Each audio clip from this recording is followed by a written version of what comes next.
Hi viewers, welcome to our channel. ప్రస్తుతం మనతో పాటు రైటర్ కనగాలి జయకుమార్ గారు ఉన్నారు. వారితో ఒకసారి మాట్లాడదాం. సార్ నమస్కారం. సార్ నమస్తే.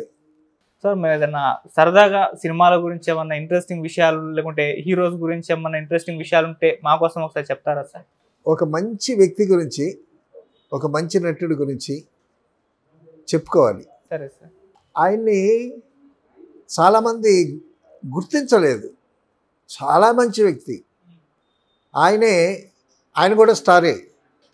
అతనికున్న బిరుదేంటి తెలుసా? పీపుల్స్ స్టార్ అని.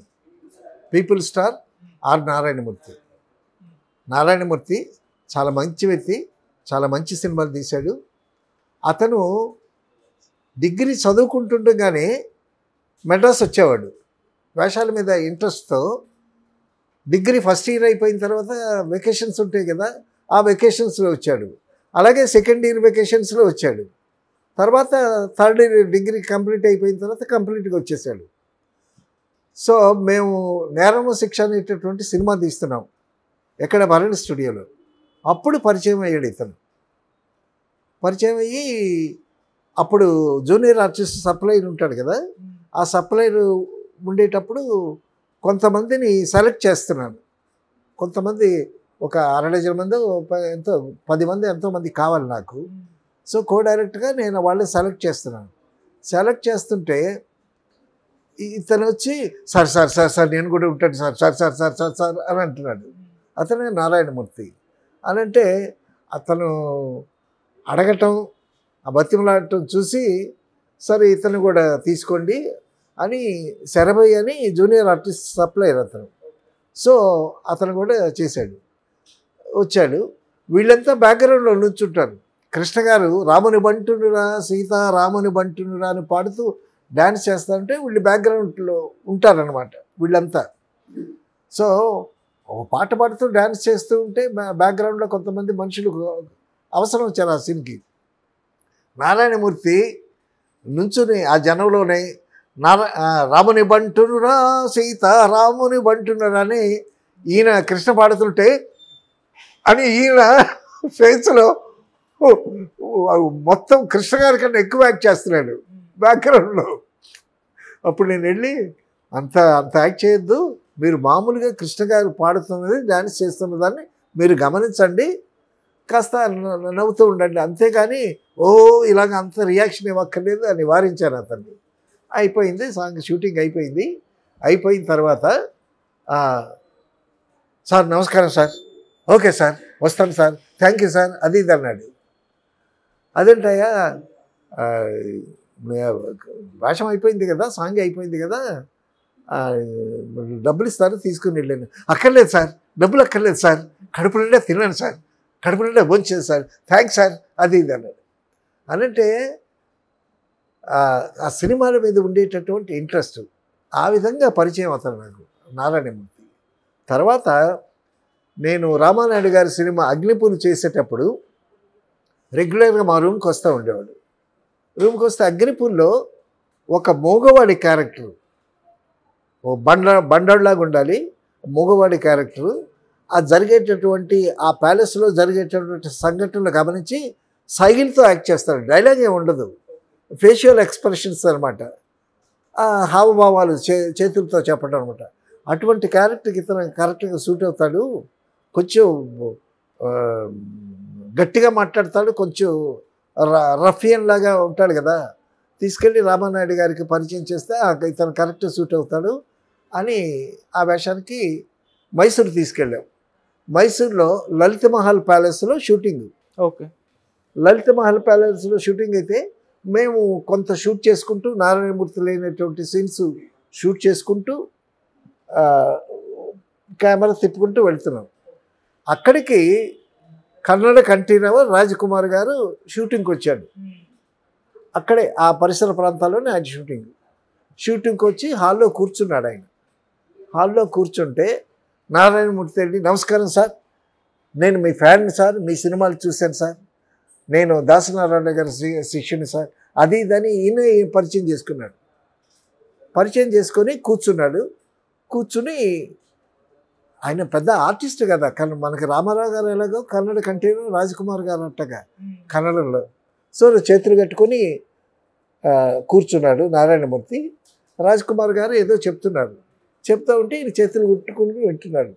మేము ఇట్నుంచి అటు వెళ్ళి కెమెరా తీసుకొని మళ్ళీ ఇట్నుంచి వచ్చేటప్పుడు ఇట్నుంచి వెళ్ళేటప్పుడు రాజ్ కుమార్ గారు ఏదో చెప్తున్నారు, నారాయణమూర్తి చేతులు కట్టుకున్నాడు.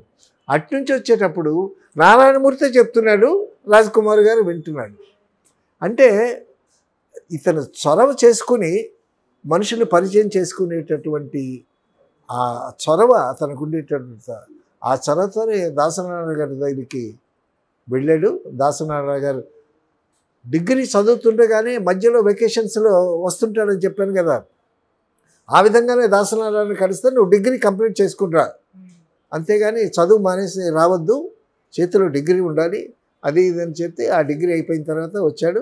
దాసనారాయణ గారి దగ్గర చేరాడు. దాసనారాయణ గారు బాగా ఆదరించాడు. దాసనారాయణ హీరోగా పెట్టి సినిమా కూడా తీశాడు. తర్వాత చాలా ఎటువంటి సినిమాలు తీశాడు, దగ్గర దగ్గర ఒక 40 సినిమాలు తీసుంటాడు అనుకుంటాను నేను. అన్నీ ప్రజల సమస్యల మీద, ప్రజా చైతన్యం కోసం తీసినటువంటి అద్భుతమైనటువంటి సినిమాలు చేశాడు. అతను తీసినటువంటి మొట్టమొదటి సినిమా అర్ధరాత్రి స్వతంత్రం. అర్ధరాత్రి స్వతంత్రం మనకి ఇండిపెండెన్స్ 1947 ఆగస్టు 15వ తారీఖున 14వ తారీఖు రాత్రి అనౌన్స్ చేశారు ఇండిపెండెన్స్. సో అర్ధరాత్రి స్వతంత్రం అని టైటిల్ పెట్టడం, తర్వాత రాజకీయాలు, చరిత్ర, చాలా అభ్యుదయ భావాలు ఉన్నటువంటి వ్యక్తి, కమ్యూనిస్ట్ భావాలు ఉన్నటువంటి వ్యక్తి. తర్వాత తనకి ఒక స్టైల్ ఉంది, చాలా మెలోడ్రామాటిక్గా డైలాగ్ చెప్తాడు, మెలోడ్రామాగా యాక్ట్ చేస్తాడు, ఆపాదమస్తకం యాక్ట్ చేస్తాడు, అరుస్తాడు. సో ఆ మెలోడ్రామాని కూడా ప్రజలు ఇంట్రెస్టింగ్గా చూపించేటటువంటి రేంజ్కి ఆడియన్స్ని తనని అలవాటు చేసుకున్నాడు. సో అసలు ఏదైనా ఫంక్షన్స్లో నారాయణమూర్తి వస్తున్నాడు, మైక్ ముందుకు వచ్చాడు అనేసరికి మంచి మంచి ఒక కమోషను ఉన్నదున్నట్టు కుండ బద్దలు కొట్టినట్టు మాట్లాడతాడు. అసలు అతను మాట్లాడే మాటలకి ఆ ఎమోషన్కి మైక్ 2 ముక్కలు అయిపోద్దేమో అన్నట్టు ఉంటుంది. That is his own style. దాన్ని అది ముందు చాలామంది ఏంది ఇట్లా అరుస్తాడని అనుకున్నారు, కానీ అతని అరుపులు, అతని డైలాగులు, ఆ ఎమోషను చూడటానికి అలవాటు పడిపోయారు. తర్వాత ప్రజలు ఆదరించారు అతన్ని. అటువంటి ప్రజా ప్రయోజనాల మీద, ప్రజలను చైతన్యపరిచేటటువంటి సమస్యల మీద అన్ని సినిమాలు తీశాడు. సో అతన్ని నిజంగా అతనికి ఇవ్వాల్సినంత గౌరవం దక్కలేదేమో అని అనిపించింది. అతను పడ్డ శ్రమకి, అతను చేసినటువంటి ఒక అభ్యుదయ భావంతో, మంచి కమిట్మెంట్తో చేసినటువంటి సినిమాలకి అతనికి ఇవ్వాల్సినటువంటి గవర్నమెంట్ కానీ ఒక పద్మశ్రీ ఇవ్వలేదు అతనికి. నిజంగా కమర్షియల్ ఎలిమెంట్స్ కాదు, అతను ప్రజా సమస్యలను తీసుకుని తర్వాత ప్రజా గాయకులను తీసుకొచ్చాడు. ప్రజల్లో చైతన్యం తీసుకొచ్చినటువంటి విజయనగరంలో ఒక గాయకుడు ఉన్నాడు, ప్రజా గాయకుడు. అలాగే గద్దర్ను తీసుకొచ్చాడు, గద్దర్ చేత పాట పాడించాడు. సో గద్దర్ సినిమాలకి పాటలు రాయడు, కానీ గద్దర్ దగ్గరికి వెళ్ళి బతిమలాడి నాకు ఒక పాట రాయాలి మీరు అని చెప్పి గద్దర్ చేత పాట రాయించుకున్నాడు. అలాగే ప్రజా జీవితంలో ఉండేటటువంటి ప్రజా కవుల్ని తీసుకొచ్చి వాళ్ళ చేత పాటలు రాయించుకున్నాడు. అలాగే ఇంత చేస్తూ అతను పెళ్లి చేసుకోలే, డబ్బులు సంపాదించాడు, ఊర్లో స్కూల్ కట్టించాడు, గుడి కట్టించాడు. కానీ ఇతను పర్సనల్ లైఫ్లో మాత్రం పెళ్లి చేసుకోకుండా నెగ్లెక్ట్ చేశాడు. తర్వాత ఆ గద్దర్ రాసినటువంటి పాట ఎంతో పాపులర్ అయింది. ఆ పాట విశ్వనాథ్ గారికి చాలా ఇష్టం. ఆ పాట కె విశ్వనాథ్ గారికి, మా గురువు గారికి. బాలసుబ్రహ్మణ్యం కనిపిస్తే ఒరే ఆ పాట పాడరాది అని పాడించుకునేవాళ్ళు. ఈయనకి 2 సిస్టర్స్ ఉన్నారు కె విశ్వనాథ్ గారికి. సో ఆ సిస్టర్లీ ఎఫెక్షన్ డెఫినెట్గా ఉంటుంది. ఆ పాట పాడరాని బాలసుబ్రహ్మణ్యం చేత ఆ పాట ఒరిజినల్గా వందే మాతరం శ్రీనివాసరావు పాడాడు, చాలా చక్కగా పాడాడు. సో బాలసుబ్రహ్మణ్యం చేత ఆ పాట పాడించుకొని ఎంజాయ్ చేసేవాళ్ళు విశ్వనాథ్ గారు. అసలు ఆ థాట్ కూడా, నీ పాదం మీద పుట్టుమచ్చనై చెల్లెమ్మ, అసలు పాదం మీద తోడబొట్టిన రుణం తీర్చుకుంటానే చెల్లెమ్మ. ఆ థాటే ఎక్స్ప్రెషనే అద్భుతమైనటువంటి ఎక్స్ప్రెషన్. నీ పాదం మీద పుట్టుమచ్చనై చెల్లెమ్మ, తోడబొట్టిన రుణం తీర్చుకుంటానే చెల్లెమ్మ అని ఆ పాట గద్దర్ రాయటం, ఆ సిట్యువేషను, తర్వాత ఆ వందే మాతరం శ్రీనివాసరావు పాడినటువంటి తీరు చాలా ఆర్ద్రంగా ఉంటుంది.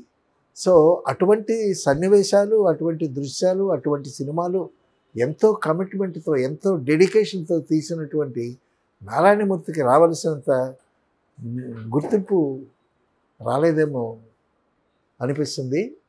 తర్వాత వ్యక్తిగా కూడా చాలా మంచివాడు ఆయన. అతను ఫస్ట్ సినిమా అర్ధరాత్రి స్వాతంత్రం తీసేటప్పుడు సినిమా రిలీజ్ అయింది. రేపు రిలీజ్ అనగా ఆ రాత్రికి వెళ్ళి ఎవరెవరైతే ఆర్టిస్టులకి బకాయిలు ఉన్నాయో వాళ్ళ ఇంటికి వెళ్ళి తలుపు తట్టి వాళ్ళు రెమ్యునరేషన్ ఇచ్చాడు. ఎవడంటే అట్లా చేస్తాడు? ఎంత మంచితనము, ఎంత డెడికేషను. లేకపోతే he is a very good pay master అని ఒక మంచి పేరు కూడా వచ్చింది తనకి.